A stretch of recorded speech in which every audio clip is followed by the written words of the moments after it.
Praise the Lord. And I will give you pastors according to mine heart, which shall feed you with knowledge and understanding. Napakahalaga ng mga pastors sapagkat sila po ay pinili ng Diyos para sa inyo, para sa mga tupa, para sa mga membro, para pakainin ng kaalaman at pangunawa. Napaka-importante po nito para mangalaga kahit paman sa inyong kaluluwa. Sabi dito, I will give you pastors according to mine heart. Ang Diyos mismo ang pumipili kung sino ang magpapastor sa kanyang mga tupa. Siya yung magdi-decide, siya yung mag-select, o siya yung, it is His choice to choose. Tulad ni Pastor Samuel Gabre, according to his testimony, hindi niya talaga akalain na tawagin siya ng Panginoong Diyos at hanggang it cost him almost to die when God called him in Indonesia. Para lang pakainin ang mga pinili ng ating Panginoong Diyos. And I experienced that as a sheep, isa sa mga sheep ng ating Panginoong Diyos na nakinabang sa pastor na pinili ng Diyos to feed my soul. At it was so very essential, effective, reality, talagang totoo talaga ang lahat. Kaya napaka-importante yung pastor sa buhay natin na binigay to feed you. Praise the Lord. Napaka-importante. Kaya minsan pag marinig ko yung mga testimonies ninyo na pasalamat ako kay Lord Jesus dahil sa mga salita ng Diyos, I am strengthened, I am comforted, I am guided, I am blessed. So, na-appreciate ninyo ang nilagay ng Diyos na magpastor sa inyo. Ibig sabihin yan, pag na-appreciate ninyo yung ginagamit ng Diyos, hindi ako ang in-appreciate ninyo, kundi siya na nagpili sa akin na mag-ilagay dito para pakainin kayo. Napaka-importante kaya ng bahagi na pinapakain sa buhay ninyo. Yung Matthew 4:4, man shall not live by bread alone, but by every word that proceedeth out of the mouth of God, man shall live. Bakit? Kailangan ang physical kakain kahit kunti lang ang lifespan nito to survive. Bakit kailangan ang kaluluwa hindi mamatay habang nandito pa sa sanglibutang ito? Kailangan ito makasurvive sa lahat ng mga tukso at pagsubok para makarating sa eternal blessedness. So napaka-importante ang pastor sa buhay natin. Praise the Lord. Kailangan talaga natin yan mahalin. Alala ko yung sa third saying, woman, behold thy son, son, behold thy mother. Yun yung responsibility na tingnan mo yung mother mo, tingnan mo rin yung anak mo. Since then, John the Beloved took Mary, the mother of Jesus in the flesh, kinuha na niya. Inalagaan na niya yung kanyang spirituality. But the mother or the woman was being asked to look for her son. Ibig sabihin yan, kailangan magkakaroon ng mutual faith, understanding, lahat mutual. Sa buhay natin, kailangan talaga ang mutual. Magkaroon tayo ng cooperation sa bawat isa sa atin. Now, ano ngayon ang sinabi dito sa Jeremiah 23 verse 4? Praise the Lord. And I will set up shepherds over them which shall feed them, and they shall fear no more, nor be dismayed, neither shall they be lacking, saith the Lord. Ayan. Imagine, gaano ka-importante yung shepherds or mga pastors na itinalaga ng Diyos sa kanila, sa mga mananampalataya, sa mga anak ng Diyos, to feed them, para pakainin sila spiritually. Bakit? So that they shall fear no more. Anong ibig sabihin yan? Para hindi na sila matakot na mawalan pa sila ng kaligtasan. Para hindi na sila matakot anumang mangyari sa buhay nila. No need to fear. Wala nang dapat sakit. May mag-pray. mag-request ng prayer sa pangailangan, may mag-pray. Future, merong mag-pray. Spirituality, assurance of salvation, merong mag-guide, merong mag-feed. Kasi itong shepherding, hindi lang isa ang kanilang gawain, feeding. They are also leading. Tingnan mo yung, i-imagine natin yung pastor. Hindi lang feeding, they are also leading sa mga tupa niya kung saan direksyon. Hindi lang din ganon, caring din. Nandyan din yung pag-aaruga sa kanila. Nandyan din yung caring. Ano pa? Protecting. Kaya nga yung kanilang, mapansin natin yung sungkod ng mga shepherds. Merong ganon. Anong purpose noon? Para in case, merong mapalayo at mahulog doon sa medyo malalim, sungkitin yung leeg para ibalik. Merong doong maggala-gala, habulin para ibalik sa, hindi ba siya missing in action or mag-go astray. So, leading, caring, protecting. Bakit? Bakit protecting? They are willing to sacrifice their lives to face lions, to face bears, to face any na mga wild animals na magsila, wolves. So, protecting. Ganon din sa spiritual. Minsan, bibigyan sila ng discernment na kumikilos yung kapangyarihan, idadaan yan sa preaching, idadaan yan sa rebuke. Yung pala, merong nadidiscern ang alagad ng Diyos na may mga sumisila na. Meron ng mga devourers na nag-approach na sa mga anak ng Diyos. So, they are protecting you. Praise the Lord. So, itong lahat ng mga ginagawa ng mga shepherds, pag ito ay inyong naunawaan, nadama, at na-appreciate ninyo, masiyahan ng Diyos. Kasi naintindihan ninyo what is the purpose of putting that man before you. Anong purpose ng Diyos? Bakit inilagay yan sa inyo, sa harapan ninyo? To feed you, to lead you, to care for you, to protect you. At kung sakaling mawala, may maghanap sa inyo. Kung sakaling mawala, may mag-remind sa inyo. They are seeking also. So, napaka-halaga ang shepherd na inilagay ng ating Panginoong Diyos. At saka kung may mga pagsubok man sa buhay natin, hindi niya kunin yung shepherd para mayroong mag-guide. Ma-stumble ka man, hindi niya kunin yung shepherd. Manghina ka man, hindi niya kunin yung shepherd. May mga pagsubok ka man sa buhay na halos ikadapa mo na, hindi niya kunin yung shepherd. Makikita niyo pa rin, maririnig niyo pa rin na magsasalita. To feed you continually, to guide you continually, to pray for you continually, to care for you, to protect you, and to seek you. Basahin natin. Isaiah 30, 20 and 21. Praise the Lord. And though the Lord give you the bread of adversity and the water of affliction, yet shall not thy teachers be removed into a corner anymore. But thine eyes shall see thy teachers, and thine ears shall hear a word behind thee, saying, This is the way, walk ye in it, when ye turn to the right hand, and when ye turn to the left. Yan, mayroon pa rin mag-guide. And though the Lord give you the bread of adversity and the water of affliction, di yan basta-basta na kalagayan, yet shall not thy teachers be removed. Hindi niya kunin yung magtuturo, yung mag-guide into a corner anymore.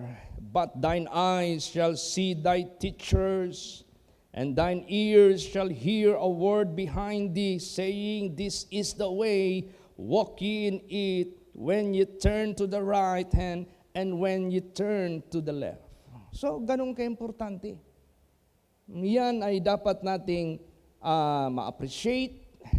Yan ang dapat nating purihin ang Diyos, pasalamatan ang Diyos, na sa mga moments na yan, meron pa rin tayong nakikita. hindi inaalis ng Diyos. Meron pa rin tayong naririnig na magsasalita for direction sa buhay natin na huwag tayong tuluyan, ma-derail o mapahamak hanggang sa wakas ng ating buhay. Kaya ganun. Tapos ang Diyos, siya rin ang nagdidisiplina sa mga shepherds.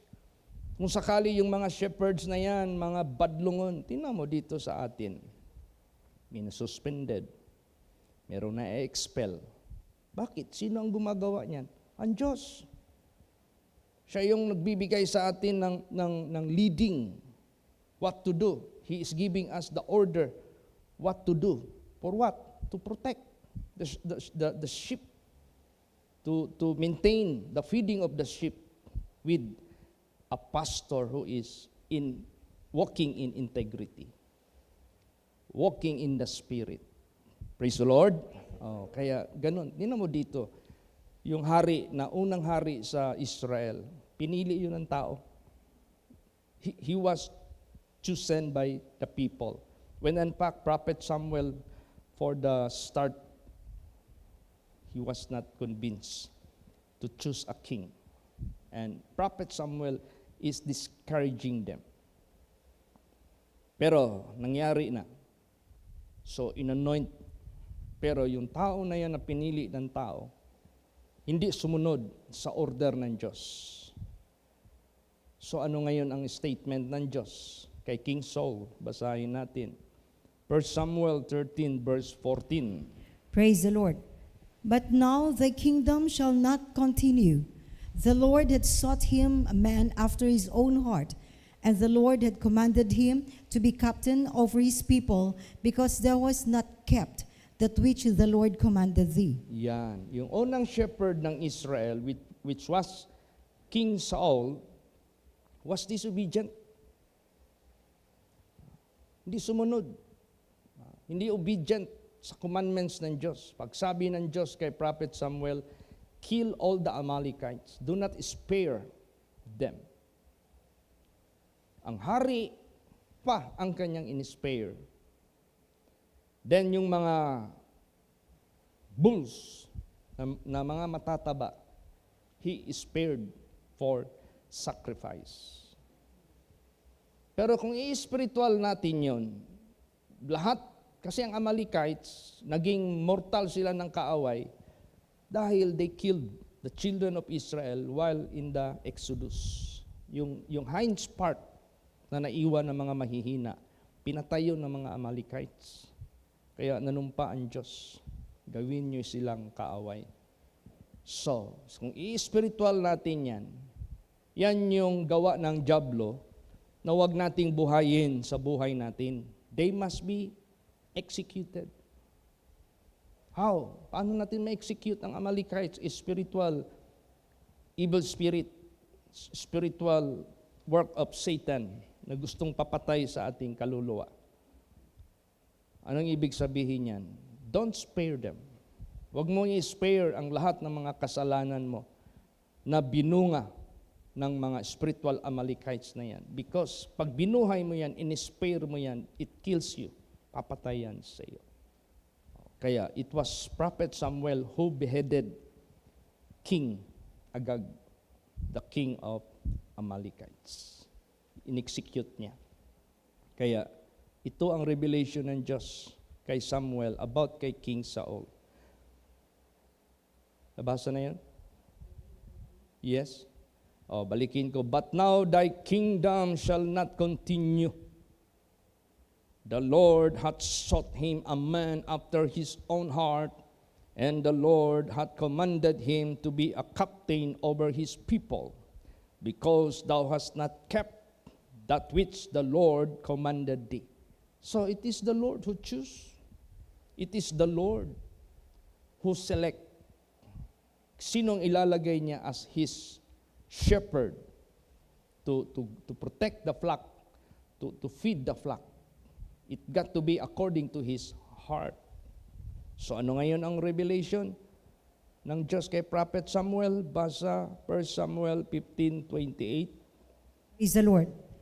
And Samuel said unto him, The Lord hath rent the kingdom of Israel from from thee this day, and hath given it to a neighbor of thine that is better than thou. Yan. Sino ang makinabang nito? Who will benefit this action from the living God? The congregation. The sheep. Tinanggal ng Diyos yung unworthy na protect sa kanyang mga sheep na disobedient. Pinili niya yung isa na can perform the duty to protect, to feed his sheep. Yan. So, ano ngayon ang instruction? Basa 1 Samuel 16:12 hanggang 13. Praise the Lord. And he sent and brought him in.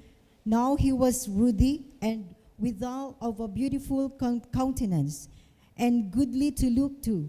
And the Lord said, Arise, anoint him, for this is he. Then Samuel took the horn of oil and anointed him in the midst of his brethren. And the Spirit of the Lord came upon David from that day forward. So Samuel rose up and went to Ramah. Ayan. O, di ba? Pagpunta ngayon ni Prophet Samuel kay Jesse, kasi doon pipili ang Diyos sa mga anak ni Jesse. Nung nalaman ni Jesse na yun ang purpose ni Prophet Samuel to anoint a king over Israel, kapalit ni King Saul, gipresent kaagad ni Jesse yung kanyang mga anak na mga lalaki. Inuna niya ngayon si Eliab. Refuse man, sabi ng Diyos, hindi yan. Sunod si Abinadab, refuse pa rin. Umabot na ng 7 ka mga lalaki. Sabi ni Prophet Samuel, wala ka na bang ibang anak na lalaki? Wala man sa kanila. Ay, meron ako, youngest. Pero wala man yun, di man yun bata pa man masyado yun. Youngest. Iharap mo lang dito. Ayun na. Youngest. Si David. The shepherd boy. Bakit? Yung life ni David, as shepherd boy, tukma na maging shepherd siya over Israel. And he fought for the lives of his sheep during yung kanyang pag-shepherding sa kanyang flock. Yun ang nakita ng Diyos. Praise the Lord. Yun ang binasihan ng ating Panginoong Diyos. At tama, he was anointed sa buhay ni David. Kahit bata siya, pero yung kanyang puso, tukma sa puso ng Diyos. Kaya sa buhay natin, unang-una, pasalamat tayo sa Diyos. He gave us a shepherd. Not only one, but shepherds. Praise the Lord. Because the moment wala ako, may mga shepherds na gagamitin ng Diyos. May mga pastoras tayo. May pastor tayo. At bukas ng hapon, magbiyahe kami pa Tibalog. Mag-handle ako doon ng last night vigil service kay Beboy. B-boy, yung dating young people natin. Para naman ma-comfort yung mama, mga kapatid, ma-revive kasi nag-backslide yan sila. Matagal na yung hinihimok ni Pastor Francis Bayog tsaka ni Pastora Daiding na bumalik na. Maprehan lang yang si Beboy na yan pag nagkakasakit, gumaling na naman. Sabi na si Pastor Daiding, balik ka na. Hindi pa rin magbalik. Sakit na naman o aksidente. Prehan na naman kasi maglapit na naman sila. Gagaling na naman. Lumabas man sa bibig ni Pastora Daiding, ikatlo, B-boy, mamatay ka na. Tandaan mo yan. Dahil palagi ka nang nire-remind ng Diyos. Hinahanap ka ng Diyos. Pero bakit ka nagmamatigasan? Yung naggrabe na siya, mabuti na lang, nabisita siya uli ni Pastor bayog at naservisyohan. Hindi ko alam kung anong story behind bago siya namatay. I hope bago siya namatay, nakapagsisi pa siya. Yeah. Diyan natin makita the importance of shepherding. Praise the Lord. Kasi sila yung mag-guard eh. Kaya let us love. Let us also care. Let us respect yung mga shepherds na itinalaga ng Diyos sa buhay ninyo. Amen? Praise the Lord. Ganun. Naranasan ko rin someone who is shepherding me. Si Pastor Samuel Gabre. I love him. I respect him. Highly respect. He became my mentor. And so effective. So useful. So I'm so blessed. So ganun din. Pag na-appreciate niyo yung shepherd na nilagay ng Diyos sa inyo to feed you, pag minahal niyo yan, sabihin ko sa inyo. Kaya nga sinabi dyan, believe God and believe His prophets. Believe God, Jesus said, believe also in ganun. So kailangan natin ma-apply yan para hindi na makaisa yung kaaway natin, yung diablo na merong sa atin, nag-guard sa atin. I-pray natin na meron pang mga tawagin ng Diyos na magpastor kasi kumukulang na tayo na magpastor. Ang Alicia, meron ng donated lupa doon, meron ng 90K doon na inipon nila mismo para itayo ng simbahan. Sa lugar ito ni Brother Dudong Manalo. Kilala niyo si Brother Dudong Manalo. Na matagal din niyang membro dyan sa Katitipan. Kolektor yan noon ni Mr. Q. Kolektor doon sa mga mining. At saka kolektor din yan sa caroling. So, na-bless siya, ginamit ang holy place. So, nag-donate siya ng lupa, sa sarili niyang lupa, siguro mga 400 to 500 square meter, malaki-laki rin. Tapos nag-ipon siya, galing sa mga anak niya, nag-collect siya, nasa 90K na raw. Sabi niya sa akin, Pastor Chit, magsimula na kami dito. Sabi ko, meron na ba kayong pastor dyan? Wala pa nga, pastor. Sabi ko, mahirap naman na magsimula kayo dyan, wala pang na-assign dyan. Kaya i-pray natin na meron pang mga shepherds na tawagin ng Diyos. Amen? Praise the Lord, na magpagamit sa Diyos para sa lugar na yan. At ito naman sa pinipray ko na krusada sa lugar ni Sister Dailin, the wife of Pastor John Mark. Pwede pa si Pastor John Mark makahandle doon. Ma-manage pa niya yan. Pero itong kay, malayo kasi kay Pastor Omar nasa 200 kilometers yung Alicia. Ito namang si Pastor John Mark, mas malayo pa kay Pastor Omar, more than 200 kilometers. Sa pamilya lang ni Brad Dudong Manalo, marami na sila. So, pray natin yan. Kasi maraming mga uhaw sa salita ng Diyos. Kailangan talaga silang may mag-shepherd. Basa. 1 Peter 2, verse 2. Praise the Lord. As newborn babes, desire the sincere milk of the word, that he may grow thereby. Yes. Mga newborn babes, mga bagong ligtas, nag-desire yan sila ng mga sincere milk of the word, that ye may grow thereby. So, kailangan someone will feed them. Kailangan may mag-feed sa kanila. So, let's pray na merong gagamitin ng Diyos na magsabi, "Here I am, Lord, send me." Amen? Praise the Lord. Para sa gawain ng ating Panginoong Diyos. Nakita nyo naman yung mga pastors, kung paano sa simula naghirap, paano rin sa bandang kalagitnaan hanggang pataas, pinagpapala ng ating Panginoong Diyos. Alam mo si Pastor Jong, bago lang kami galing doon, nung inimbita ko ni Brother Donnie sa Bacolod, sa birthday niya, nagpasbay kami doon one night. Nagpa-blessing siya sa bahay niya. Yung mga kapitbahay, nung hindi pa yan nag-ayos ng bahay si Pastor Jong, ay grabe. Yung tapat na bahay, yung dito na bahay, puro persecution ang ginagawa nila kay Pastor Jong. Talagang, pero mga Christians din, may mga simbahan din, pero grabing persecution. Nung hirap pa si Pastor Jong, lahat ng mga words na masasakit, nandyan na lahat. Dahil nakita nila yung kahirapan. Pero nung pinagpala na si Pastor Jong, hindi mo akalain yung bahay niya, pinicturan ko ngayon, gipost ko, ang ganda. Up and down.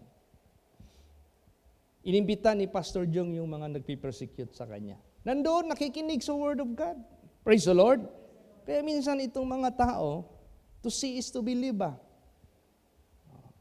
Kung makita na nila yung success and prosperity, doon pa sila magre-respect, doon pa sila maniniwala na itong taong ito, naglilingkod talaga ito sa Diyos kasi hindi pinabayaan ng Diyos. So, pero walang shortcut. Amen? Lahat nagsimula sa pinaka uno. Lahat kami. Pero pataas. Pataas ng pataas. Para mapuri ang Diyos. Para madakila ang Diyos, na ang Diyos hindi sinungaling, hindi siya pabaya. Praise the Lord. Yun, ginamit lang mga anak ni Pastor Jong, yung kanyang anak na Siman, ang grabing suporta, si Jai Jai. Yung mga anak niya sa ministry, sa music, organizer, si Kerr, grabe ang support. Kaya makita natin ang mga pastors na pinagpapala ng Diyos sa patuloy nilang shepherding na ginagawa nila sa mga sheep na pinili ng ating Panginoon Diyos. So ganun din sa mga bubuksan, kaya panimula talagang mahirap talaga, hindi basta-basta. Pero alam mo pag masaya ka na naglilingkod sa Diyos, hindi mo ba pansin yung hirap? Kasi masaya ka sa iyong gampanin. Masaya ka sa mga kaluluwa na binibigay ng Diyos. Makita mo yung mga marinig mo yung mga testimonies nila, marinig mo yung mga pagsisikap nila, makita mo yung kasigasiga nila, kainitin nila. Malimutan mo na talaga yung mga hirap-hirap. Kasi ang pinaka-importante, godliness with contentment is great gain. Praise the Lord. Ganun. So, wag matakot kung sakali meron sa inyo dyan na mag-decide na magpasok as a pastor, huwag kayong matakot. Hindi kayo pabayaan ng ating Panginoong Diyos. Anong instruction? Basa 1 Peter 5:2. Praise the Lord. Feed the flock of God which is among you, taking the oversight thereof, not by constraint, but willingly, not for filthy lucre, but of a ready mind. Yes. Pakainin ang mga tupa ng Diyos na nandyan sa inyong harapan. Kung saan kayo inassign. Tingnan nyo yung tinatawag na you taking the oversight. Pag sinabing oversight, tingnan mo lahat. Pangkalahatan. Thereof, not by constraint, hindi ka napilitan ka lang. No, trabaho mo yan. Tinalaga ka ng Diyos dyan, gawin mo yan willingly. Not for filthy lucre. Hindi kay pamimira ang iyong iniisip. Hindi po. But a ready mind. Praise the Lord. So, i-pray nyo rin ngayong Sunday afternoon, proceed kami ng Panakan. Birthday ni Tatay Elmo. So, halos magkasabay-sabay lang. Malapit lang sila kay Nanay Glo. Ito yung mga elderly members natin sa Davao Congregation na mga panahon pa ito ni Pastor Samuel Gabre. Ito yung mga first generation na mga survivors. Ito na lang siguro sila naiwan. Kaya sabi nga ni Nanay Glo, imbitahin mo si Pastora Emma. Gusto ko siyang ma-met. Ay nangyari kasi nung panahon sa birthday ni Nanay Glo. Parang mahina yung katawan ni Pastor Raim at that time. Sabi ko, Nay, hindi nakapunta si Pastor Raim, pero siguro itong panahon na ito, makakasama siya. Praise the Lord. So itong May, marami tayong mga anniversaries. May 1 sa Pangawaan, May 22, Madsayap. May 24, 23 ba sa Tibalog? Sunday man yun at gusto nila. Sige lang, tingnan natin. Maka-chance pa tayo. Praise the Lord. Magampanan pa natin yan. So itong lahat, ibigay natin sa ating Panginoong Diyos. This is all about shepherding. So, i-pray nyo rin kung anong paintulot ng Diyos. Itong taon na ba ito, makaikot na naman kami. Uli, once again, for the third time, na maikot ang buong Pilipinas. Di ko alam kung itong taon or next year, bahala na. Paintulot ni Jesus, siya na ang bahala sa lahat na ito. Kasi napaka-importante tayo, nandito tayo sa Maine, ito na yung taking oversight. No? Dapat mabisita rin natin sila. Masaya yan sila. Ang hinihingi ng Diyos sa mga future na maging shepherd for the flock, basahin natin. John 21:15 hanggang 17. Praise the Lord. So when they had dined, Jesus saith to Simon Peter, Simon, son of Jonas, lovest thou me more than this? He saith unto him, Yea, Lord, thou knowest that I love thee. He saith unto him, Feed my lambs. He saith to him again the second time, Simon, son of Jonas, lovest thou me? He saith unto him, Yea, Lord, thou knowest that I love thee. He saith unto him, Feed my sheep. He saith unto him the third time, Simon, son of Jonas, lovest thou me? Peter was grieved because he said unto him the third time, Lovest thou me? And he said unto him, Lord, thou knowest all things. Thou knowest that I love thee. Jesus saith unto him, Feed my sheep. Yan. So, ang ating Panginoong Hesukristo, what is His concern is someone must feed the flock. And those who would be among the shepherds, you must love Jesus more anything. Amen? Ni Pastor Samuel Gabre, ang laki-laki ng laging konsesyon niya. Pwede man siya magbalik doon after ma-cure siya. Pwede man niyang iniwanan na niya. Kasi nanumpa naman siya kay Jesus. Lord, wag mo lang akong patayin. I will now answer your call. So, he loved Jesus more than the laging concession. He loved Jesus more than his kalibre. Kung ano yung natapos niya as katapos siya ng law, kung ano yung magiging gusto niya. Lahat ng mga ambisyon niya, iniwan niya. So, ganon. So, lahat din ng mga pastors, kami lahat, iniwan namin lahat ang mga bagay. Hindi man kami naglingkod sa Diyos, ganito kaagad ang aking kongregasyon. Hindi man kami nag-decide na maglingkod sa Diyos, kami ni Pastor Tam, ganito kaagad na ang aming natamo. Hindi po.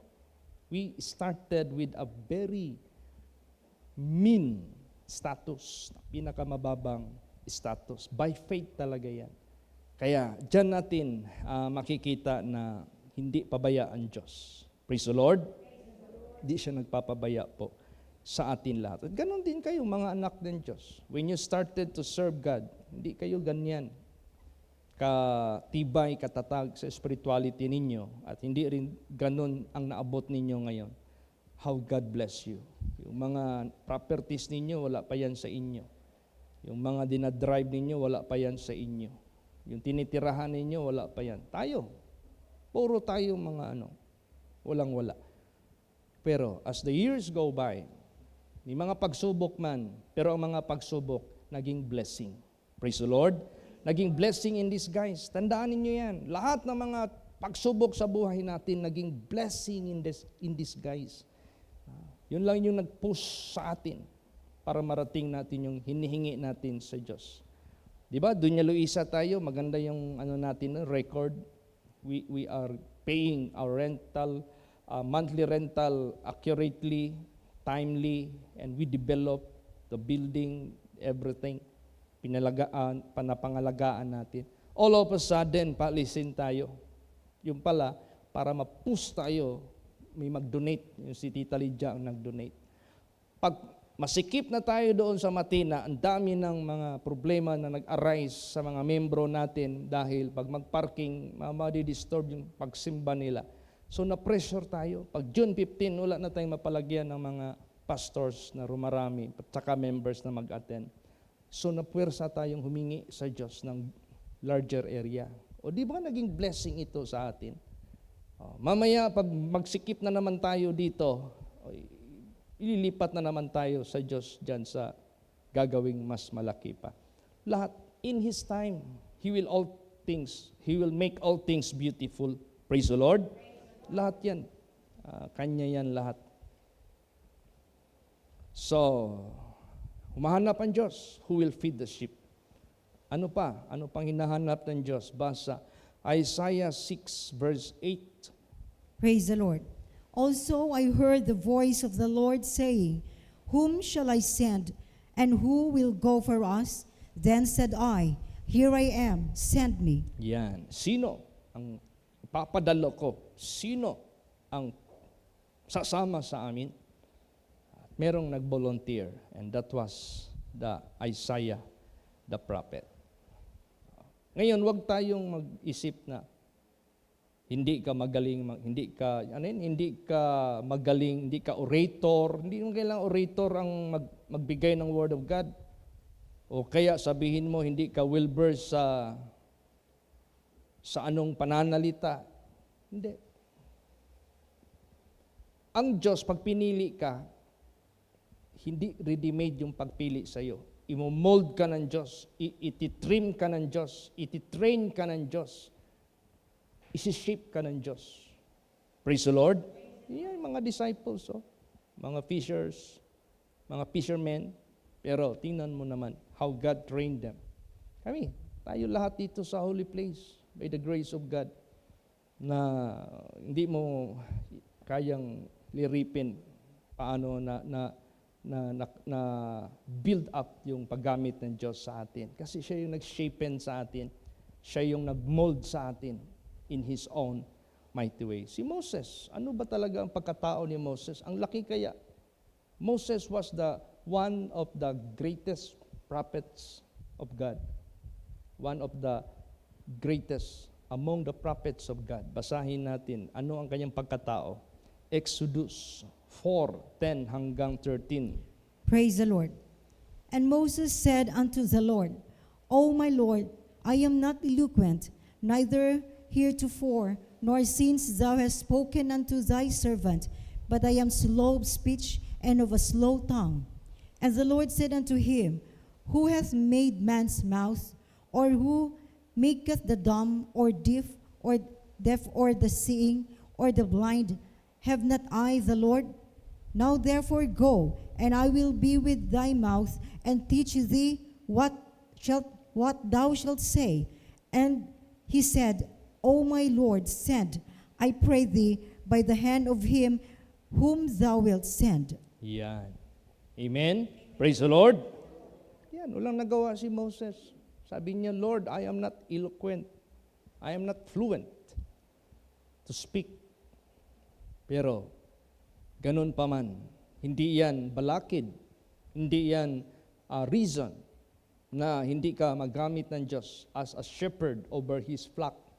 Yung pala, napursi na ng Diyos na siya yung mag-lead sa people of God sa Exodus from Egypt going to the Red Sea wilderness hanggang doon sa Mount Pisgah. Hanggang doon na lang si Moses. Si Joshua na ang nagpatuloy. Hindi maputol yung paglilid ng Diyos. Siya pa rin magpili. It was God who chose Joshua to be the successor of Moses. Tingnan mo, successful. Pag ang Diyos ang magpili, talagang successful. Praise the Lord. Why? Who was Joshua? Joshua who remained in the side of Moses. Nung pumunta si Moses doon sa Mount Sinai, 40 days na nakipag-usap siya sa Diyos, Joshua was with him.